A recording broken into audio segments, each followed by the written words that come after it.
Hai semuanya, selamat datang. Kali ini saya akan menceritakan sebuah film animasi yang berjudul Shark Tale.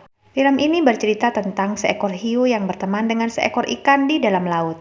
Umumnya ikan hiu adalah ikan yang menakutkan. Mereka sebagai predator di dalam laut. Mereka juga memakan seluruh jenis ikan untuk bertahan hidup. Tapi berbeda dengan ikan hiu yang satu ini, di mana dia adalah ikan hiu yang tidak memakan daging, namun memakan tumbuhan. Buat teman-teman yang sudah pernah menonton filmnya, mari kita nostalgia bersama-sama. Di awal film terlihat seekor cacing yang sedang menjadi umpan di dalam laut. Kemudian datanglah seekor ikan hiu menghampirinya. Cacing mengira ikan hiu ini akan menyantapnya. Ia pun ketakutan, namun ternyata ikan hiu ini malah melepaskannya. Hiu ini bernama Lenny. Ia berbeda dari saudaranya bernama Frankie. Tak seperti ikan hiu pada umumnya yang sebagai predator di dalam laut, Lenny berbeda. Kemudian di dalam laut ada sebuah kota bernama Trumbu Selatan. Di kota ini terdapat berbagai jenis ikan yang tinggal, salah satunya bernama Oscar. Oscar selalu menikmati harinya dengan bergembira setiap hari.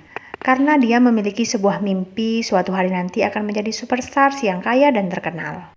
Meski sekarang ia adalah seorang pekerja yang bekerja di tempatnya Sais sebagai pembersih ikan paus. Di sini, Oscar juga memiliki seorang sahabat bernama Angie. Di sini, Angie sangat menyukai Oscar, walau Oscar tidak mengetahuinya dan mereka hanya teman biasa. Scene berganti ke markas hiu. Di sini terlihat Sais sedang berkunjung ke tempatnya Don Lino. Don Lino adalah ayah dari Lenny dan Frankie. Sais datang berkunjung untuk membahas hutangnya kepada Don Lino. Terkait keamanan di tempat usahanya, ternyata Sais memiliki banyak hutang kepada mereka. Don Lino berkata, mulai sekarang terkait keamanan ia akan pindahkan kepada anak-anaknya yaitu Lenny dan Frankie. Seketika Sais menjadi tertawa, ia berpikir bahwa Lino sedang bercanda. Karena Lenny dengan tingkah lakunya sangat tidak menyeramkan sebagai hiu. Mendengar itu Don Lino sangat marah kepada Sais. Ia pun memutuskan kontrak kerja di antara mereka. Dan menyuruh Sais untuk segera melunasi semua sisa hutangnya. Sais yang ketakutan kemudian segera kembali ke tempat pembersihan paus miliknya. Ia pun memerintahkan anak buahnya bernama Ernie dan Bernie untuk memanggil Oscar ke ruangan. Kemudian Sais meminta Oscar untuk membayar semua kerugian yang selama ini telah dia lakukan. Melihat itu Oscar terkejut, ternyata kerugian yang harus dia bayar sebesar $5.000. Buruknya lagi, ia harus membayar semua kerugian yang telah ia lakukan itu pada besok harinya.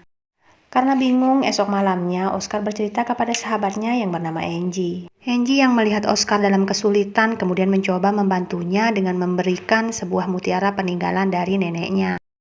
It'll get you the money you need from Mr. Sykes. Di sisi lain terlihat di sebuah restoran di bawah laut, Lino, Frankie, dan Lenny sedang berbicara. Mereka membahas masalah keluarga.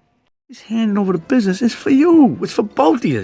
You're acting like you don't even want it.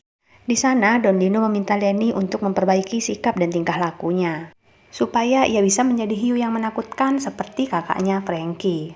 Sebagai langkah awalnya untuk menjadi ikan hiu yang menyeramkan, lalu ayahnya meminta Lenny untuk memakan seekor udang kecil. Namun, meskipun ayahnya memaksanya, Lenny tetap tidak mau memakan udang itu dan malah mengeluarkan mereka semua keluar dari jendela. You're free now. Go on, go. Come on, fellas. Melihat itu, ayahnya pun meminta kepada Frankie untuk mengajari adiknya bagaimana cara menjadi hiu. Frankie, I want you to take Lenny out. You're gonna learn how to be a shark, whether you like it or not. Keesokan harinya, Oscar membawa uang sebanyak $5.000, hasil dari menjual mutiara pemberian dari Angie. Ia berniat menemui Sais untuk membayar ganti ruginya, namun pada saat itu Sais sedang berada di tempat pacuan kuda.